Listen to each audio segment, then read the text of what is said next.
Well, welcome to the Mentors for Military podcast. We're sitting here in a new studio, and of course, right now it's just kind of in its still infant stages. We're going to be fleshing this thing out a little bit. Looks further. good, though. Looks good. Yeah, it's coming along really nicely, and we're joined by John Waters. How you doing, John? Good. Hey, thanks for having me here. It's an honor, and it's cool to see this come together. I know we've been talking about in person, we've studios. been talking about it for a while, huh? Yeah. Now to see it come together is pretty cool. Yeah, So, Mr. congrats. Episode 264, if you want to go check out John Waters, back then, F-16 pilot. We're going to get into some good stuff here. But yeah, this studio here, we've been talking about for some time frame, or at least a studio. We had 15 Perry Street. Appreciate those guys allowing us to use their space. And then we moved to a couple other site locations, did some remote things, and then went to Pearl and Pine Brewery. And now we're going to be setting in a different location. And hopefully it'll become a little bit more regular with the looks and appearance where when you tune in, it's all the same. So if you want to help us out, go out, support us on Patreon, and check out John's podcast. Maybe you want to drop a little buzz right here about your... No, I appreciate the Afterburn podcast. So again, we talked a lot of aviation on the Afterburn podcast, but it's a mix of everything. So yeah, check it out. People are interested in that. John literally lives in my neighborhood. Yeah, so he didn't have to drive too far to get here. It's a small world.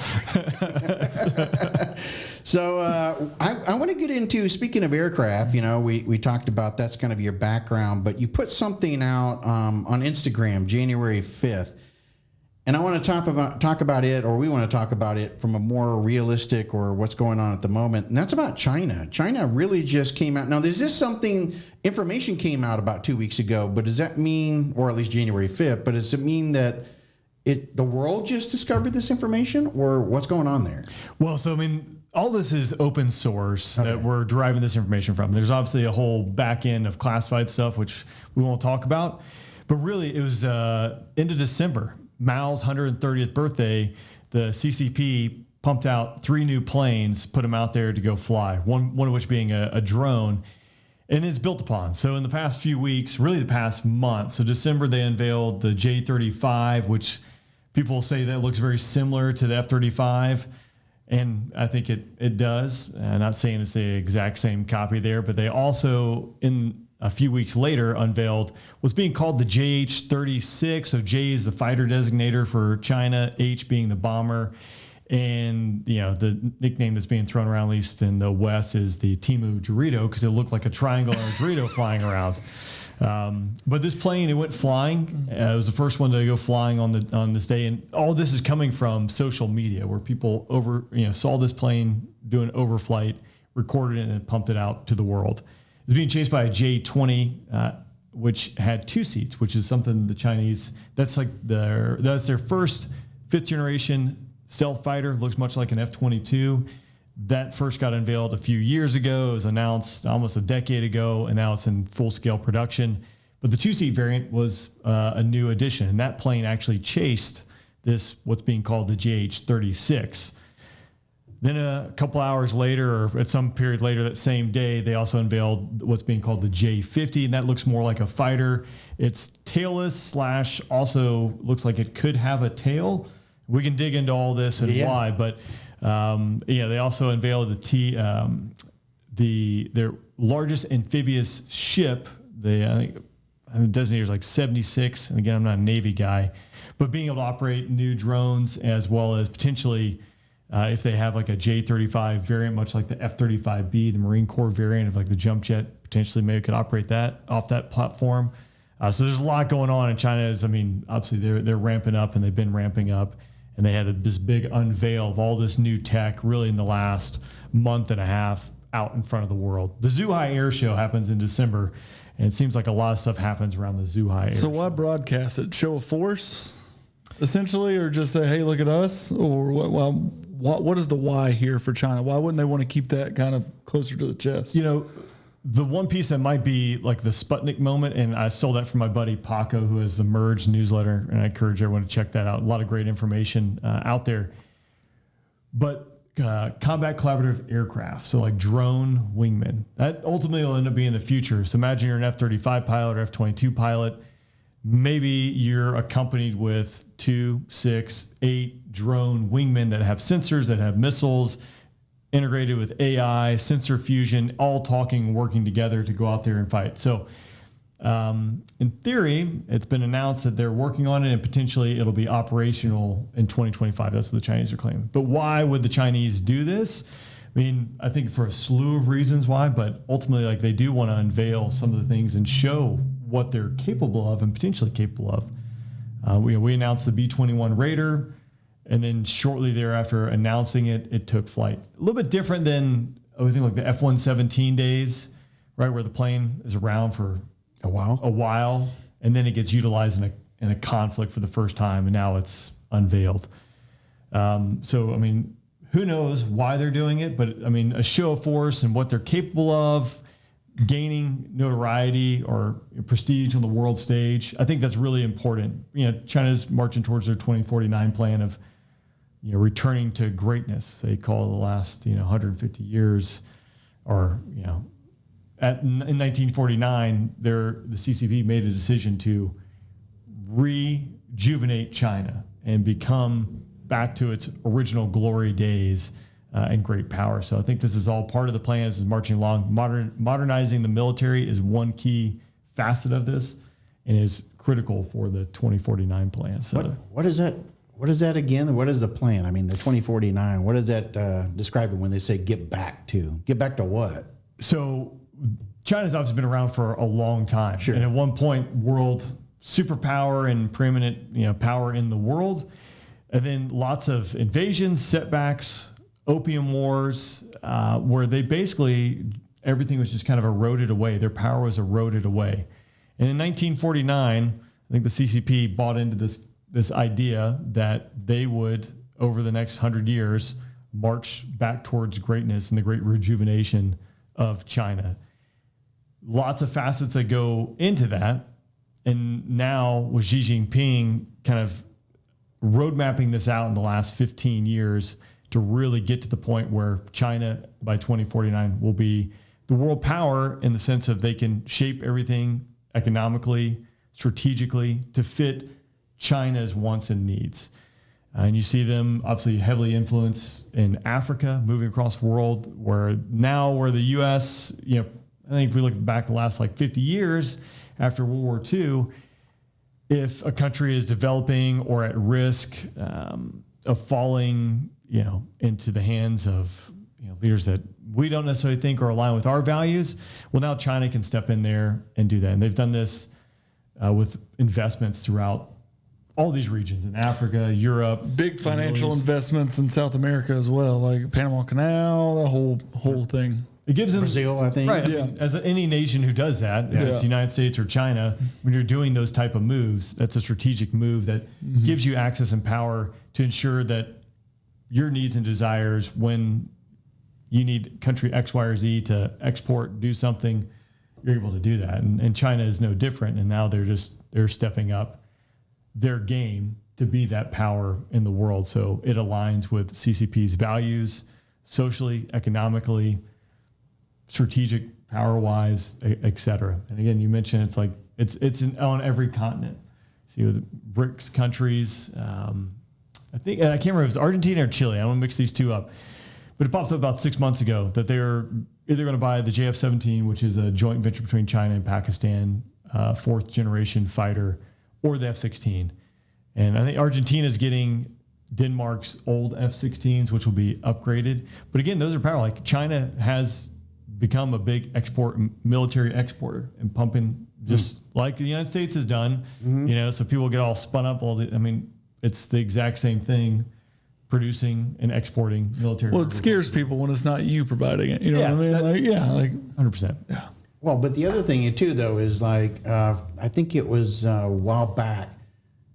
Wasn't there some documentation around the fact that China was going out and giving money to, say, the Bahamas and to South America and different locations from that strategic standpoint that you're talking about to build their economic infrastructure? But make no mistake about it, once they give the loan, there's a payback. Yes. There's always strings attached. There is a video or documentary on Netflix. I believe maybe it's still on there, but it does go into Djibouti. They did $1 billion port investment in Djibouti. A railroad that goes from Djibouti into Ethiopia, right? It's the Silk Road, right? Yep. So all this is part of And the DoD just released it. I'm going to do a couple of videos on it, talking specifically about China's 2049 plan and these investments. Anecdotally, my other job of flying around the world, talked to my buddy who goes into Greece. So what happened in Greece a few years ago? They lost everything. Yeah, I mean, their money, everything wasn't worth anything. Yeah. So economy crash. He goes, have you flown to Athens lately? I said, no, I haven't. He goes, when you fly into Athens, there's this massive port, like high-end, high-tech port. It's like, do you want to know who funded it? Chinese. But that's giving them access, right? They can make port calls, and there's all these caveats that come with it as they go along. I had actually on my podcast back in May, so departure from the aviation. Joe Wise, industrial control systems engineer, and he's been banging the hammer. So industrial control systems, not super sexy or interesting, but they are in everything we do. They touch, just us living our everyday lives are probably impacted by 100,000 industrial control systems, from the pressure in the meters, running the gas to our house, the water, electric, all these different things. One, like the transformers, all these things are hackable. Your they're parse vulnerable. computer, all of these things. the chips. When we had the whole microchip issue. There's so many things that go into it. And 80% of the world's cranes and port cranes are made in China. And actually, President Biden signed an executive order about the security concerns around port cranes. So there's a whole, this is a can of worms, right? So we just talked about fighters, but China's making lots of moves, and they're making moves across all spectrums. It's interesting. Back in the day, when I was over in Germany, and we're talking 80s. So, our biggest, enemies at that time frame, or at least thought enemies from a Cold War perspective, was China and Russia. And of course, we were sitting right there where Russia could invade along with East Germany into West Germany along the Fulda Gap. But, everybody thought that went away when Reagan announced, take that, Mr. Kremlin or whatever, take that wall down, or whatever his famous comment was. It didn't go away. The Cold War has always been here. It's just that it kind of slid by the wayside. And we've talked about this, I know, in previous podcasts, but people are not necessarily paying attention to these little things that are going on through either the economic support that they're providing. They're using it as economic support maybe for the ports and stuff, but that means they then control the ports. The aircraft and military arms that they're lending out, and everybody way back when has AK-47s, whether it's from China or from Russia. The weapons that we're using or choosing to use, most countries will not accept, or not accept them. They're not wanting to buy them. So it's interesting to see the politics at play. The F-35 being our newest, latest, and greatest fighter. Essentially, the F-16 got proliferated to all of our NATO allies, right? Now those things have been flying for 30, 40 years. They're upgrading to the F-35 and doing it, right? That's a big export, getting these countries to buy our stuff. But you'll see nations like Saudi Arabia who fly F-15s, UAE flying F-16s, our latest and greatest F-16s, more or less, starting to buy Chinese arms as well, which opens up a whole slew, again, of issues. The F-35, Turkey was part of the F-35 program. And funny enough, I just happened to be in the F-35 plant, and I saw the first F-35 going to Turkey because they paint the country's flags on it. Well, that was before Turkey decided to buy the S-400 from Russia, one of their advanced surface-to-air missile systems. So there's several things that Turkey did, and that was like the last straw that broke the camel's back. They removed Turkey from the F-35 program, because you can't have our latest and greatest F-35 flying around, and you have S-400s, which are undoubtedly supported by Russia, or collecting data that you can now easily manipulate and figure out what's going on and how to address that threat. So, but all these countries, again, that we proliferate weapons to, the same thing are having more and more, I think, with China. So an interesting mix. What do you know deeply about this tri-engine diamond-shaped bombing or the stealth fighter, the JH-36 or the J-50? Deeply, do you know anything about its capabilities and how that may relate? That's open, obviously, and how it relates to our capabilities. So I think in the open field, no one knows what it really does. There's lots of speculation. There'll be a lot of experts. So this purely speculation and talking to buddies when I look at it. because the Chinese haven't said anything, which you would, that's not surprising. Like our B-21 Raider, we've seen it fly. We know what some of the things we expect it to be able to do, but that's not all out there. So when you look at the JH-36, it has 3 engines, 2 intakes on the bottom, 1 intake on the top. No tail. One thing when we talk about next generation air dominance fighter, NGAD, because that's the next F-22, that's the next F-35, and we have said we've got to get to it quick. And the Air Force, the Navy, everyone is working on this. Allies are working on this. They've whittled it down to I think 2 or 3 primary competitors for this. The one thing that's been agreed upon, if you Google NGAD, it'll be tailless. That's about the only thing that is agreed upon. And when we say 5th gen, 4th gen, I've talked about this on the podcast, it's a marketing term for us, just like fighters. But when the F-22 came around, we needed something like, why do we need this? Well, it's like super cruise, stealth, sensor fusion. Let's market this as 5th gen. Well, now 6th gen NGAD, that's kind of the new term. So it's a stepping stone. What's the next stepping stone? So what you could expect, like if they've said this is a 6th generation fighter or 6th generation bomber, well, like integrating its stealth, so low observable, tailless design, which is going to help with some of the low observability as well as some other frequencies. It could be manned, it could be unmanned, a mix of both, utilizing artificial intelligence or leaning on that, sensor fusion, integrating with collaborative wingmen of some form. So that would be kind of, hey, what's the 6th gen? When you look at it, all right, it's big. It's got some hunky landing gear. So when it flew, gear was down the entire time. Not uncommon for like a prototype or a first flight where, again, we don't put the gear up and now the gear doesn't come down. So that's most likely what it is. If it's able to carry a large payload, fuel, weaponry, hypersonic weapons, like can it get high, can it get fast and sling a missile a really long ways, take out a satellite, take out an aircraft carrier beyond the second island chain, who knows? But I think those are some of the things. And again, I think it's important to iterate, like, all right, these things flew basically around the pattern, as we call it, like flew around the airport, did a landing. There is a big difference between, and not that it's a small feat to put a plane up in the air, that's a tremendous feat, right? But to go from that to something that is operational, scalable, and in full production, like that's a decades process usually, right? Like it is. I won't say usually, but you know what I mean? Like it's definitely in the United States. It is. Now, yeah. So I don't scoff the Chinese. I think it's pretty impressive the fact that they were able to do this. And I mean, I'll see comments, right, where people make jokes, like people call it the Timo Dorito, right? Like one book I read, it was interesting. It was talking about AI and who won the AI race. And one argument was the Chinese won the AI race because they have all the data sets. You can feed AI the most data, he wins, right? Because it's going to be able to learn faster and iterate off that. In that too, it talks about, the Chinese is kind of always like you joked, like, it's just as a Chinese knockoff or it's cheap. But I mean, I've seen it.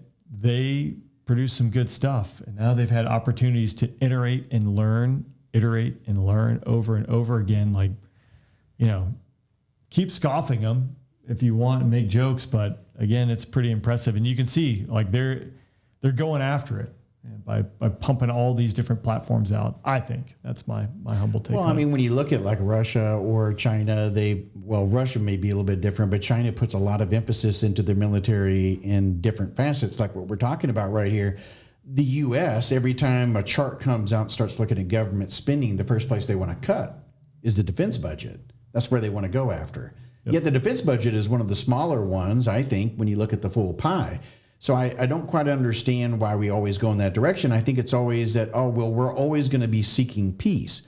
Yeah, but if you don't have the capabilities there ready, peace is not always the option because the enemy always gets a vote. And whether you think that other country might be an enemy or not, they'll let you know at some point.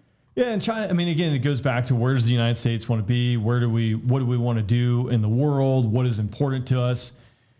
Power projection, if that's it. So China right now, they talk about the first, second island chain. I did not know this until this DoD report came out. So China has produced the most UN peacekeepers over the last 30 years of any nation, which I would not have said that. Why are they wanting to learn? So They're calling it peacekeeping, but what information are they gaining? It's collecting. Right? Yeah, collecting. yeah, so I think, and that's a good point because, one thing they realize is, good or bad for us, right? We have been engaged in combat operations, continuously, right? So we've learned through those instances. The Chinese have not done that yet. So there is a learning gap that comes with that. But you can see in the past few years where they're pushing out further, trying to do this. Their Y-20, like their C-17 cargo plane and tanker variant, that has now made, don't quote me on this, 2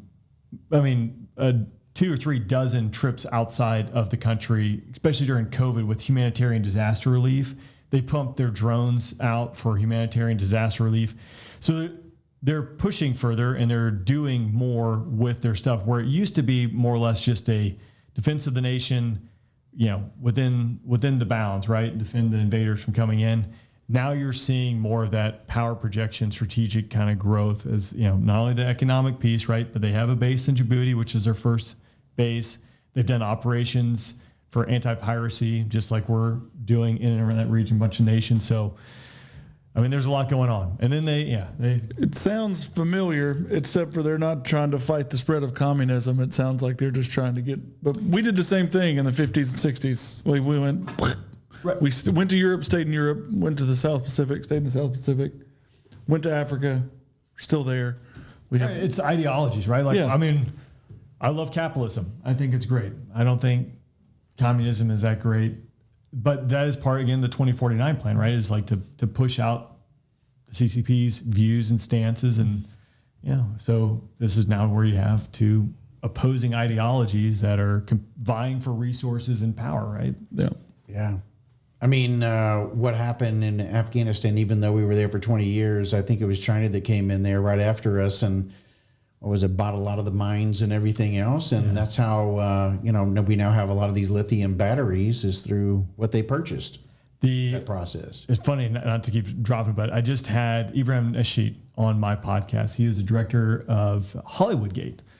So I got fed an ad on Facebook, and it was this documentary of a guy inside Afghanistan once the Taliban had taken back over, right? So I watched the documentary, reach out to him. I have him on the podcast. It was pretty interesting to hear. So right after we withdrew from Afghanistan, the Taliban has rolled in. He goes in there. He talked about his experience of trying to basically get the Taliban to agree, which at the time they were pretty agreeing because they thought, oh, this guy's going to come in.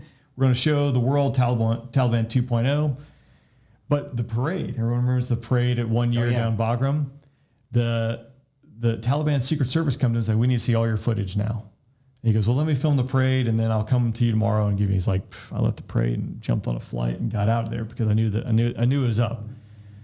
But in that, there's one moment in the film where they're interpreting what a Taliban is saying is like, he better not embarrass us in front of the Chinese. Now, you don't see any Chinese in that clip. And then later on, you see the parade, which has Russians there, which apparently 2 of those gentlemen have identified as guys who were in the Iranian embassy funneling money into Afghanistan when we were there trying to go after U.S. soldiers.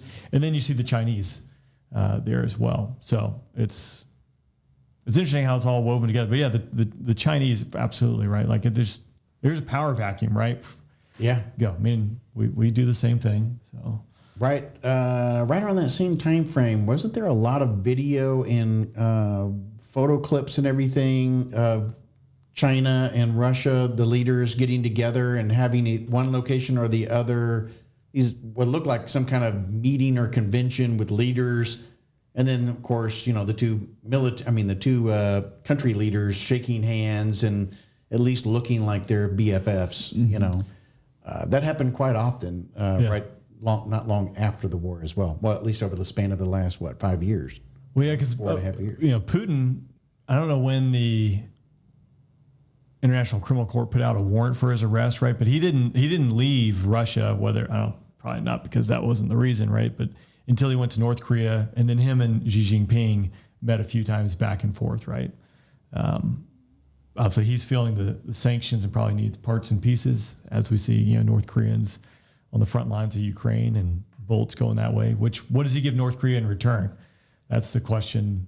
Yeah, That's the scary part. Yeah. Right. What is it? What does he have that North Korea can say, we want that, and we'll give you whatever, we'll bolster whatever lines you need us to bolster with whomever, just Think about it. Think about what's throwing going on. 80-pound skeletons at the problem. Yeah. Think about what's going on in the South Korean Yeah. government, at the moment. Yeah. Yeah, who had two dictators on the Korean Peninsula in 2024 on their bingo On their card? bingo It's card, like, like, man, nah. it's like this is happening fast. Yeah.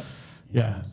It is interesting times to say the least. Well, they talked about it took us, from rolling a rock to putting a man on the moon, thousands of years until now where we are. And it seems like things are progressing so fast. But, who owns the technology, I think, is what's going to be the key here. And you're talking about China being able to put in data. A lot of people don't understand the AI component of this, that for AI to learn, like machine learning, and to understand, you've got to be able to give it massive amounts of data so that it perfects it to the point that the error rate is so small, where it's very reliable piece of equipment. I mean, think about TikTok. The fact that they are not willing to sell 5 TikTok. days.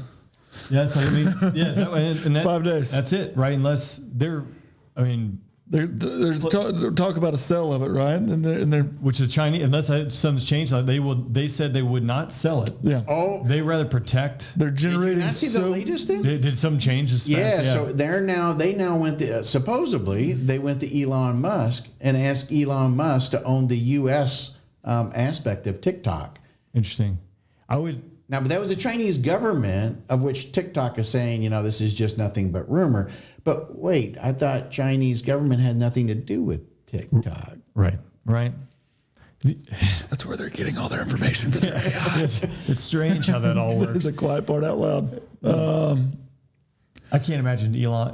That'd be super. Like hearing what he did, like with Twitter. Yeah. I mean, they went in there and just like gutted the place. Like Brought the kitchen sink literally Yeah. to demonstrate we're cleaning house. Yeah. yeah. So if he had TikTok and the algorithm, because that's what it sounds like, right? They weren't going to sell it. I mean, that's how much they valued the algorithm that went into that. Yeah, it was CNBC that just put out 9 hours ago from this episode right here, this podcast taping. Yeah. The Chinese government is considering a plan that would have Elon Musk acquire TikTok U.S. operations to keep the app from being effectively banned, Bloomberg News reported Monday.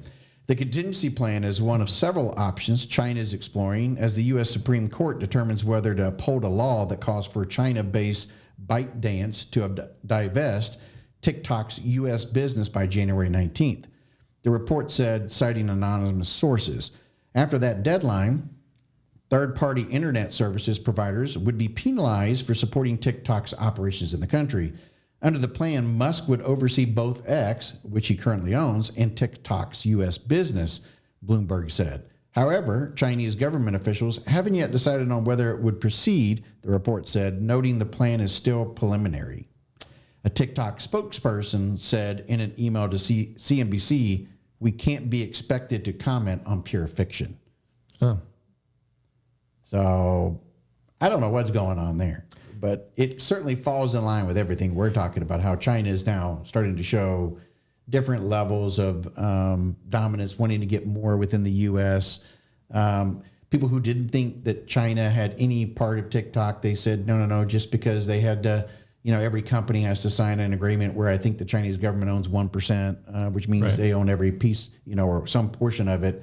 Well, that demonstrates to me, if they're reaching out to Elon, and that's true by Bloomberg, that's interesting. It definitely is. This thing is, generalization. Everyone would be tied somewhat. If you're a business owner, if you have any kind of wealth or power, prestige, I think inside China, there's some tie back to the party. Either you owe someone something, or you need to comply. Like Jack Ma, right? Like what happened to that guy? I think he's teaching classes at a Tokyo university or something. Now, I don't know if that's true or not, but you saw like him just go from the Elon Musk or from the Jeff Bezos of China to then appear a few months later after being disappeared and re-educated to like, what is he doing now? So, what did he own? He owned Alibaba. Alibaba, yeah. Or AliExpress. He was like there. Yeah. So it doesn't matter how powerful are. Like, you step out of line, man. Just get crushed real quick. Now we're going. Yeah. We're in for some interesting times here over the next few months for sure, because whatever. I think there's going to be a period, of course, where the new president comes into office, and then I think you're going to start seeing some flex, maybe like what we're talking about here, in different areas. Who's going to flex first? What's going to happen? And whether it's going to happen on American soil is what's going to be most interesting. The question I have, so, all right, TikTok, the narrative is being said, obviously this is a very robust, and having seen the platform, like, you can see where it's like addictive. So there's obviously got some smart algorithms that are going into it, and obviously that's going to collect a lot of good data. So is it China now flexing, just saying, you know what, it's not worth it to us, and you can't tell us what to do with it, so screw you, we're just taking it away. Versus, or like, hey, we internally, we can't sell this, right? Because the algorithm, the science, the math behind it's so good that it'll give away state secrets. Well, why would you go to Elon and ask him to only control the U.S. aspect of it? Because to me, that still means they're maintaining some level of oversight. It's still pumping back to the mothership, right? And the mothership's still controlling the algorithm, so it doesn't solve the concern of why Absolutely it's being banned, right? not. Yeah. So I can't see that being viable. Like, how it just has to be completely severed. Which how do you even do that? Yeah, I don't know. Well, you got 5 days. You're going to find out. I would have bet that it's going to be gone. Yeah. I honestly think that, like, until we know exactly what it is, and and I think a lot of social media like that is going to be, in the next 5-10 years, is going to be harder looked at with what they're doing with your phone and your location and your telemetry at all times. I have seen a bunch of different, whether it's social media itself, comments or memes or whatever, where people are trying to downplay this whole aspect of it. But psychological operations and the use of social media is huge. And people who if you downplay that and you don't think it's real, you need to get with the program here. I mean, it's definitely going on. Psychological operations is at its highest level, and that's where I think we were talking about China, and I said something about Russia, and they're playing different, using their money in different ways. That's where they're using their money, is not so much in the military aspect, although they still are there. They're highly getting into psychological operations and have been for some period of time. How do you destroy democracy? I mean, so discord, right? If the Soviets had this access back in the day, whole different ballgame. The example I gave my wife, remember Robin Meade? I think she was like on HLN. Mm-hmm. Yeah. So this was during COVID. And, the airlines had not a buyout. They had, a big paycheck to like keep everyone employed, but it expired like in September. So HLN here in Atlanta, right? Hometown. She is on there talking about how United Airlines, American Airlines are going to furlough all these people because the bill's going to expire. There's going to be no more money. There was not one mention of Delta, right? So I was giving an example of like, that's a prime example, again, of just controlling the narrative. Like Delta is still in the exact same category as these other two airlines. They got the same money from the government when it came to COVID buyouts to keep people employed, and it's expiring just like everyone else, but there's no mention of it, right? So like, we do it, everyone does it, but the ability to have access to people's phones, all the data, like, it is a completely different ballgame. I know we're kind of getting a little bit off topic, but have you seen all the videos of the CIA talking about the mask and everything, and about how they've been able to master that? And of course, the defense budget and the government itself has been pumping a lot of money into Hollywood for years. That's been a known thing. There's a bit of psychological operations that goes into the movie making, which people always go, "Hey, didn't I see that in a movie like 10 years ago?" Actually, you did. And there was a reason why they were probably putting some of that information out at that time. Priming you. Yeah. And they're right. Yeah. And it's crazy to think, but it's very true. And but they're talking about these masks and how they perfected it, and that you can put these masks on, and they got to the point where you can't, you used to have to wear like glasses because you could see the cut by the eyeballs that they were fake. Now they've gotten to the place to where you can't tell the difference. Now you put that along with artificial intelligence, where you can clean that up even more, along with the use of social media. Have you seen the State Farm? It's AI generated, like Jake from State Farm, with all the fires going on in LA, right? Yeah. And it's a parody of basically like State Farm just abandoning everyone. It's all AI generated. It's not funny. I'm sorry. It's not funny, but you're like, the fact that someone probably created this at home, and like obviously you can tell it's AI generated, but how, it's not too many leaps that this is. I mean, again, it's. Let me ask you two a question. There's enough episodes out there where AI could get everyone at this table's likeness, image and likeness, and do whatever they want with it. Yeah. There's enough data out there. Yes. Well, and again that State Farm, commercial, or like, oh, that's Jake from State Farm, right? And it's wild. Yeah. So Yeah. great. Getting back to to some of the aircraft and the fighters.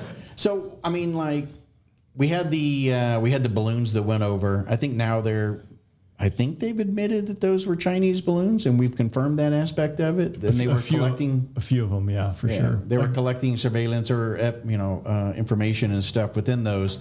So I mean, back in the day, we had the SR-71. Is that correct? The Blackbird. Yeah, SR-71 Blackbird. They used to fly over all kinds of airspace and collecting data.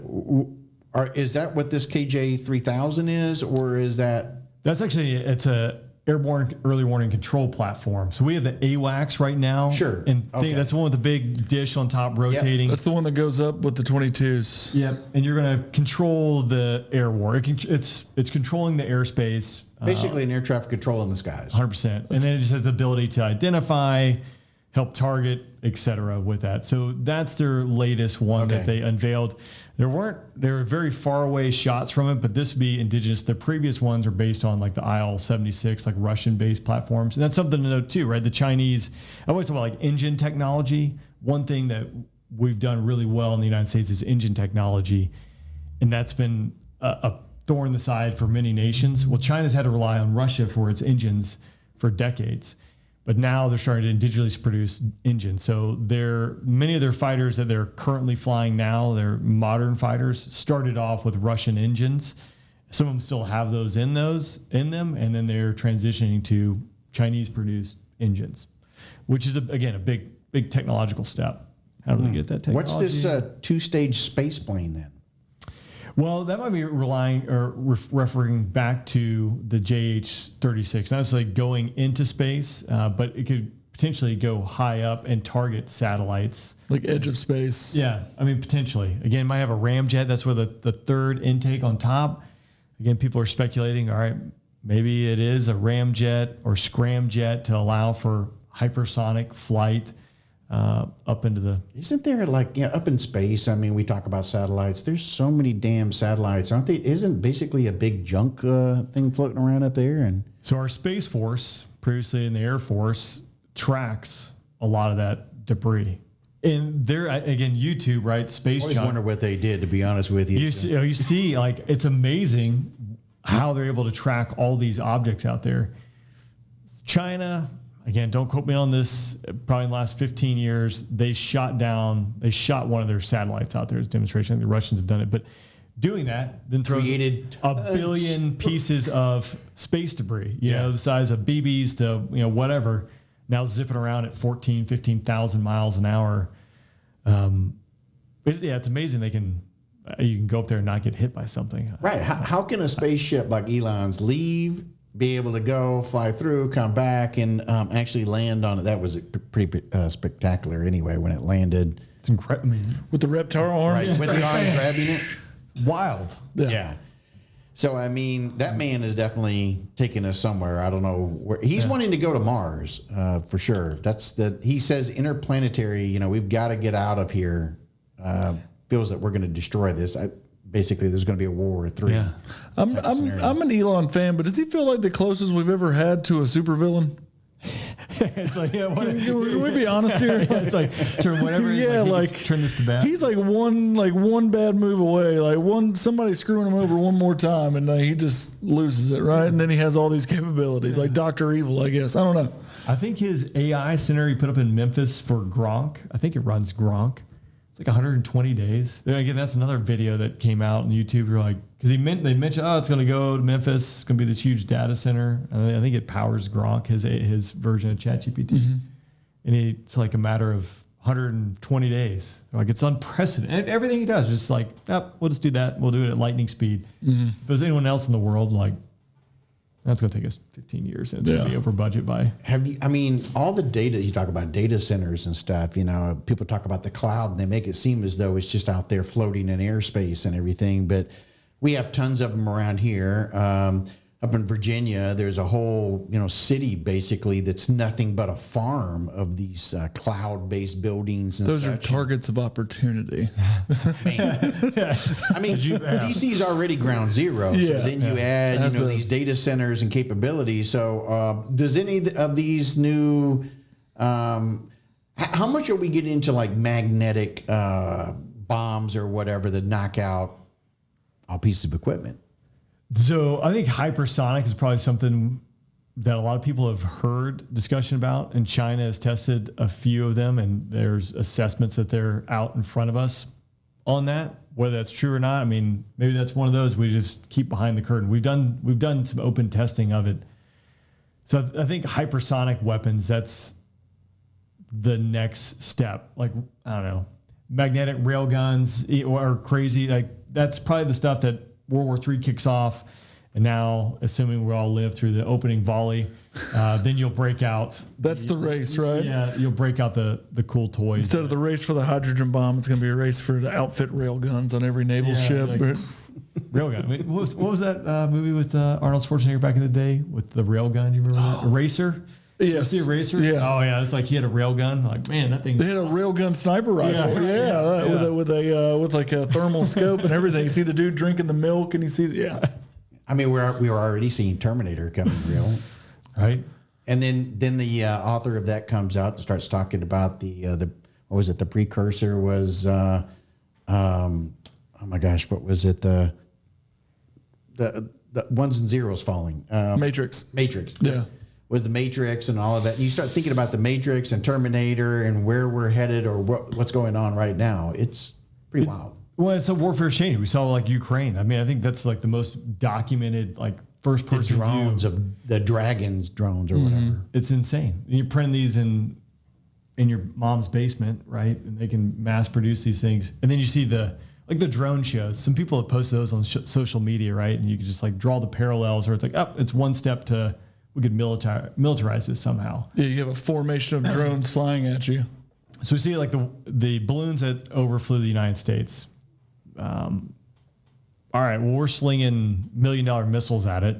So, all right, is it China? Are the Chinese collecting data off this? Yeah, sure. Did we really try to shoot it down? Because I didn't. Oh yeah, we shot the one that really garnered all the attention that got shot down off the east coast of South Carolina, North Carolina. That's right. That's the one that they waited until it got all the way out. Right. Of Yeah, they let it collect everything it needed to collect, and then they shot it down. They gave it all its position, then they shot it down with some F-22s out of Langley. And then we had 3 or 4 the next week, and then it's gone on. Like it still goes on. It just doesn't catch the news anymore.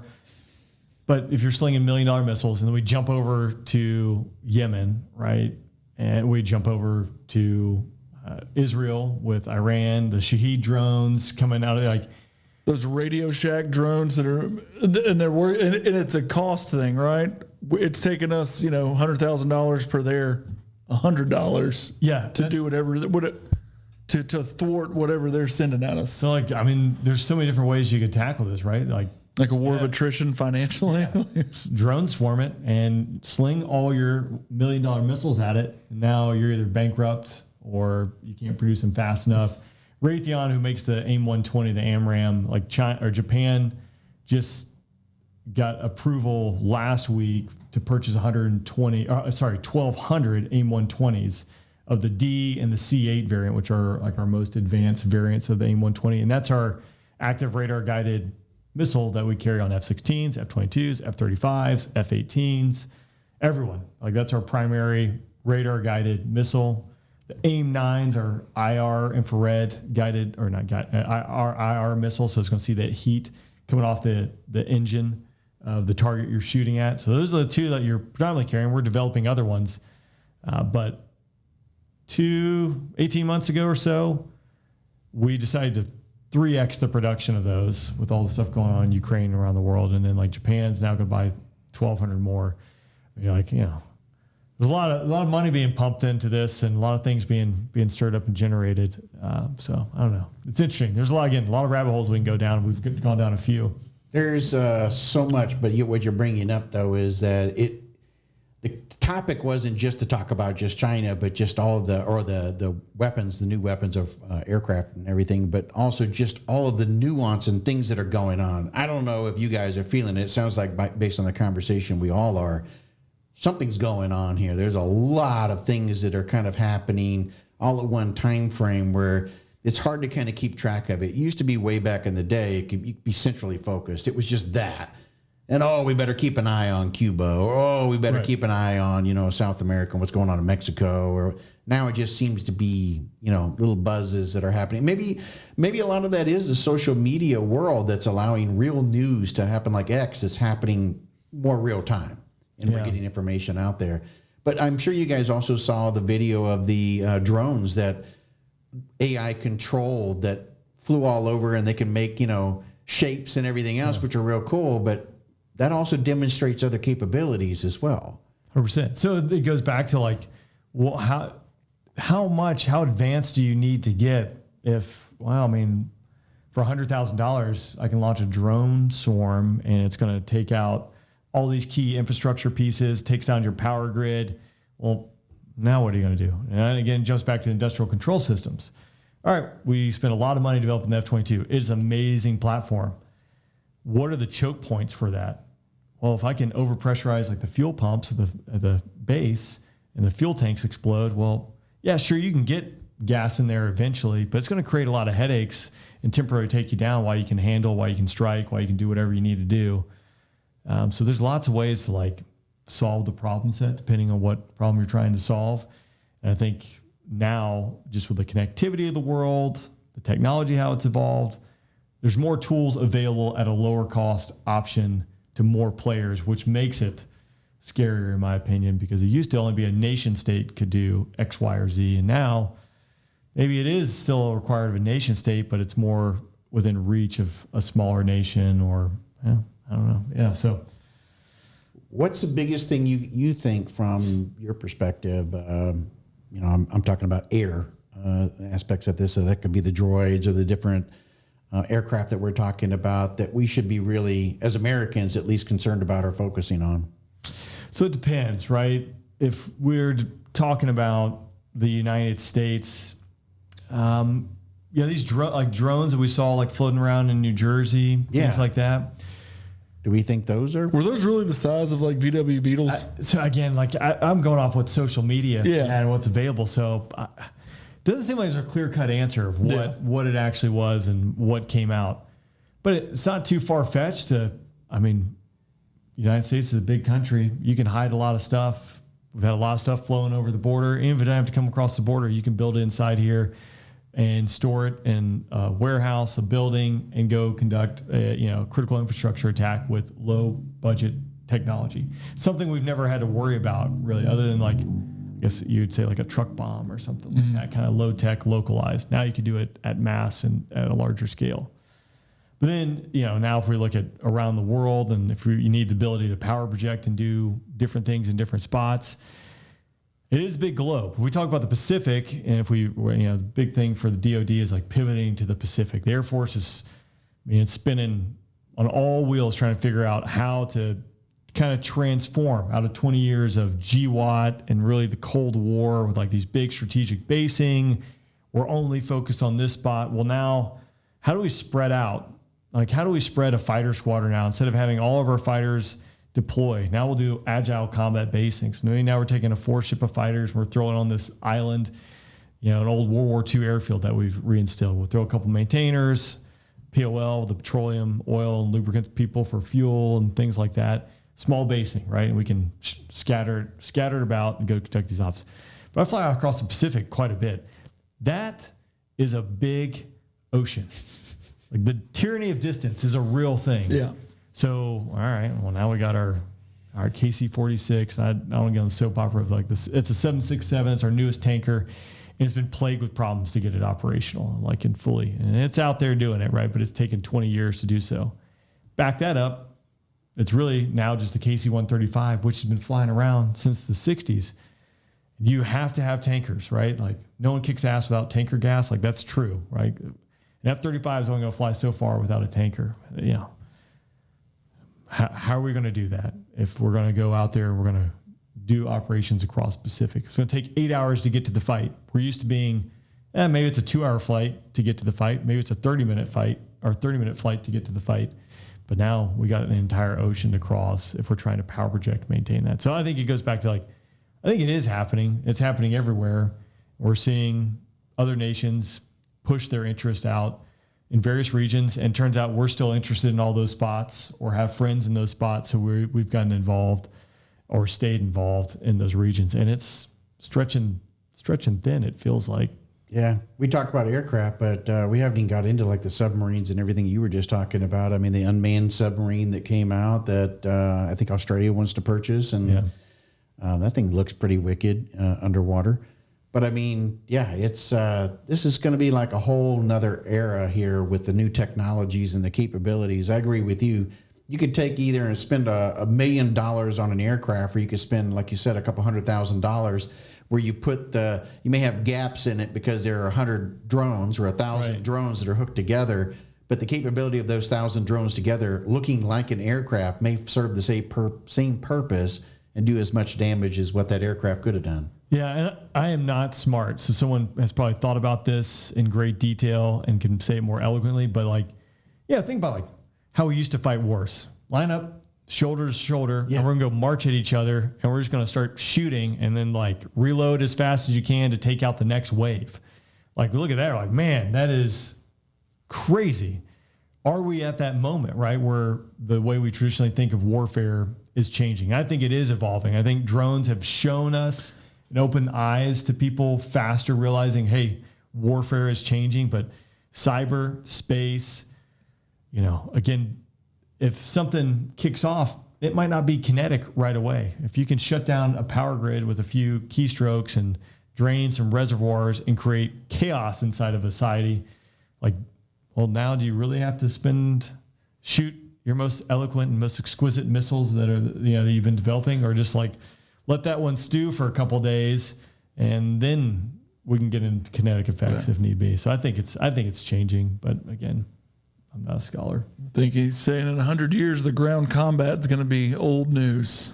Well, I think it's going to be more like Terminator. It's going to be run by... You have drones to do everything. $30,000 drones. Yeah, I mean, if Elon's already created a drone that does household stuff and does your laundry and takes out the dog or whatever for $30,000, imagine if he starts mass producing. Well, I was at a conference where there was a literal drone walking around the conference. It was for construction. It was carrying tools. But I was like, man, I bet that thing would look real awesome with a crew serve weapon on top of it. I was like, that was a scout in me going like, I don't have to carry that gun. That thing carries a gun and just comes to me and I shoot it. So again, awesome. Not to get too far off base, but the fact that we're talking about drones and everything, I'm at the KPMG thing that I was invited to and was speaking at, and there was a general officer there that was talking about in the scouts, that's exactly what they're using now. They're using those drone dogs. And the dogs go out there and get all the information where humans can't. They don't want humans to go, or they can get deeper into enemy territory. So I think, so you look back at like Somalia and what we learned there about close quarter combat and everything, changed our ability. We started focusing on that and teaching that so much that it helped us in Afghanistan and in Iraq and everything, in doing the things that we had to do. And then you look at what we're talking about as far as Ukraine. We're learning from that as well with the drone capabilities and what's being used there in that warfare of what could be happening in the future and its potential. Well, so are other countries who are very much paying attention to what the possibilities are. I still have nightmares seeing that video, though, of guys on the ground trying to shoot that drone out of the sky, and it's just flaming putting flame all over the place and everything and burning the woods and Or the one that like hovers over and then drops the bomb and you just watch it. incinerator. Yeah, just It's crazy. Yeah. I mean, we're headed for a whole nother thing. So, John, appreciate you coming on and talking about the aircraft, as this is going to get more interesting, as time goes on. Definitely, because you're in the hood, you're going to have to come back and join us again in the studio, and we can talk about some more of this kind of stuff. I appreciate it. Yeah, it's great to be here. And congrats on the new studio. Yeah, Thanks, appreciate it, man. Check out the Afterburn podcast as well. Appreciate it.